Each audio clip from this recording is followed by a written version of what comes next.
sold very, very soon. It is going to be for sale, and I'm moving on. Where are we going right now? Here we go. We've made it.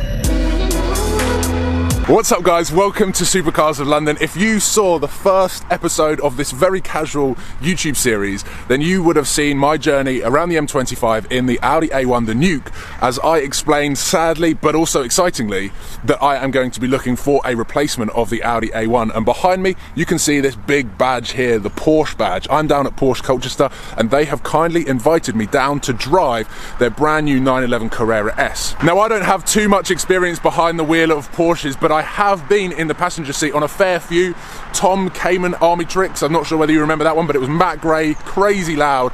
And I also actually tested the Porsche Boxster when I did my first supercar. And funny enough, when I did my first supercar with Premier Velocity, they kept pestering me, go in the Porsche, you'll have the most fun in it. And I just wanted to do the Lamborghinis, the C63, the Nissan GTRs.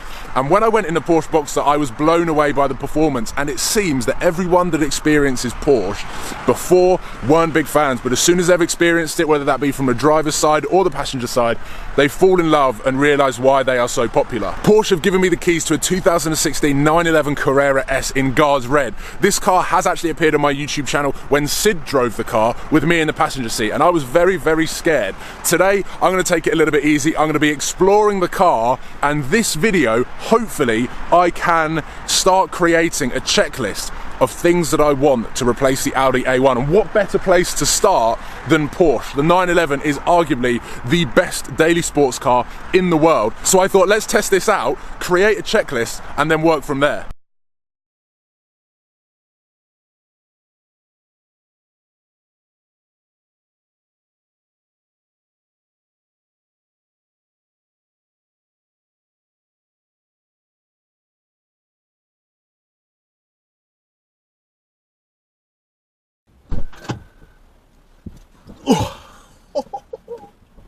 I feel like I'm living a bit of a dream at the moment. I have just been given the keys to this brand new 2016 Guards Red Porsche Carrera 911 S, brand new. I am learning this on camera for the first time. Richard kindly offered to do a sort of handover style to show me how things work, and I said, show me how to put it in drive and I'll learn the rest. I'm gonna have to start moving this seat around a little bit. How do you do this? Like that. Okay, so first impressions, incredibly comfy. Turn the key. Let's get the aircon on the go because it is, with the sun out, very, very warm.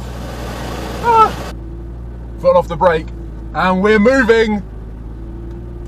How exciting! And I didn't check my mirrors. Oh, it looks good in the reflection of the Ferrari dealership there. Okay, immediate impressions are, firstly, the seats are very, very comfortable. The amount of visibility and light entering this car is like I've never experienced. We've got a sunroof here, we've got windows all around, which just makes everything under natural light incredibly light. This video is to try and work out what I want as a replacement to the Nuke. Like I mentioned, I have been posting on Twitter all sorts of cars from all ends of the spectrum: RS3, TTRS, BMW M4, Maserati Gran Turismo. I haven't posted many Porsches. However, I did post a Porsche Cayman, and a lot of people suggested that. One thing that I will immediately say from driving this car is this specific car, the 911 Carrera S brand new, is way out of my budget. The idea of this video is to take the best sports car daily ever to exist, which is this car, in my eyes, the 911, and work out things that I can take from this car, things that this car is missing in terms of what I need in my life. And that is how I'm going to come up with a list of things that I want to be able to tick off when I select replacing the Audi A1.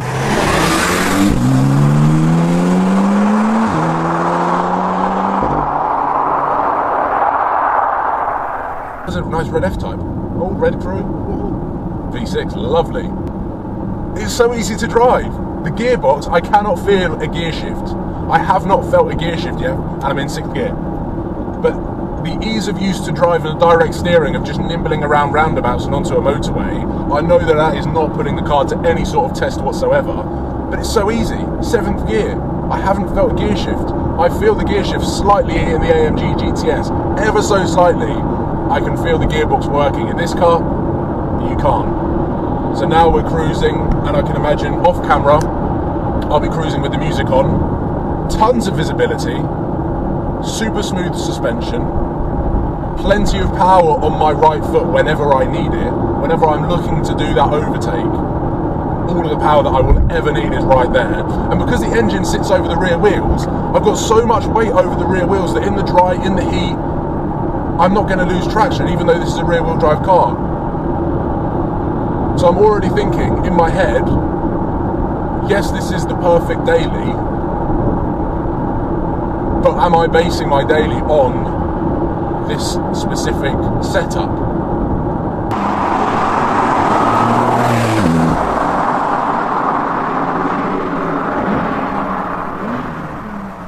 I've just put the car in Sport Plus, and I'm going to put it in manual. Oh, a lot of people interested in the red Porsche. So, let's see how quick this is.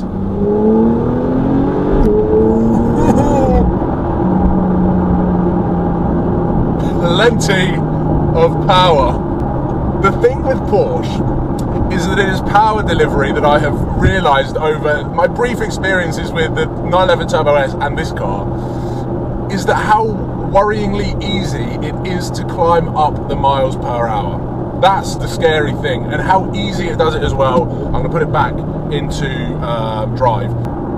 I've just pressed the button that I probably shouldn't have pressed. This button, if I had one negative thing to say about this car, this button needs to be in red with a do not press sign, because going back to some of my pre-existing views on Porsche, thinking that they were quite boring, quite dulled down, and more in the sports car sector than supercar, obviously kind of is the case, still have those same sorts of opinion, but they're a lot more pleasant than I was expecting. However, this button, I was told about this button, I've just pressed it, and it's an experience, so I wanted to put it on camera, that this button is called Sports Response, and is in the same sort of league as NOS. This button here gives you a 20-second boost of all of the performance and turbo power that you can have on a car. It gives you 20 seconds of it for you to hoon. Ready? I'm going to press this button now and you'll hear the car. Oh, and the gearbox is proper kicking you there. I felt that gear shift. And, I'll be honest, I can hear the engine. I've got 4 seconds left. 3, 2, 1, oh. I'm going to press it again. I don't know how many times you can press it at once. This car, in my eyes, is the pinnacle of daily sports car. You can use it every single day. You can probably shove your kids in the back, or your bags, which I've done because I don't have kids. And then you can just cruise around. It is so relaxing and chilled to cruise around it. And then as a driving experience, it's so clinical. The German engineering and the way that this car is put together and the way that it delivers the power, but also the seamlessness of each gear change is incredible. It is an absolute joy to drive, whether you're in the town, whether you're on the motorway. I'm not gonna say, well, I am gonna say it. The Nuke, in my eyes, for the price point, is possibly the best car that you can buy because it is stable on the motorway. It's a good cruiser. My car didn't have cruise control. This is just a beefed up version, and obviously a fundamentally much more expensive version than the A1. But I feel like I can throw this car around just like I did with the Audi A1 because it's so capable. Now let's move on to what am I looking for taking out of this car. What am I going to be looking for as a Nuke replacement? Number one, the most important thing is that it needs to be a good cruiser. It needs to be a good GT car. It also, number two, it needs to look good as well. It needs to stand out because the A1, even though it was all blacked out, which is normally the stealth approach, it did stand out. It looked amazing. And every time I parked up, I always turn around to look at it, which is an important factor. When owning a car, you know you've made the right decision if every time you park it, you turn around and look at it. And sometimes take a photo. I think the interior is obviously a very important element to the car because you're spending so much time in the car, the modern technologies and the whole interface. I have mentioned in this video before that I do want a a different brand from Audi and Mercedes, purely so that I can explore it and so that we can go on a journey together, learning about the car, learning what different buttons do, learning different, well, here it's touchscreen and I've got all of this virtual cockpit stuff up here.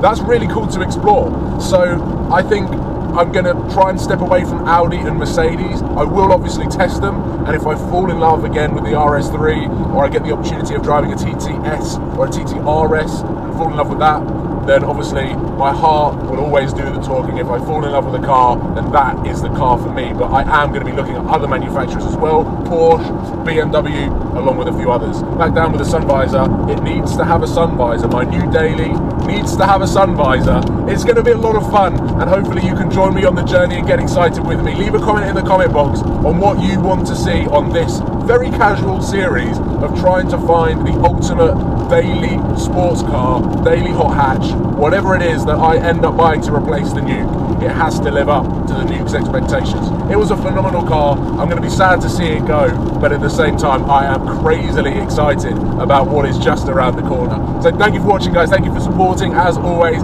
please give it a thumbs up and subscribe if you haven't already, and I will see you very soon. I'm going to press this NOS button one more time.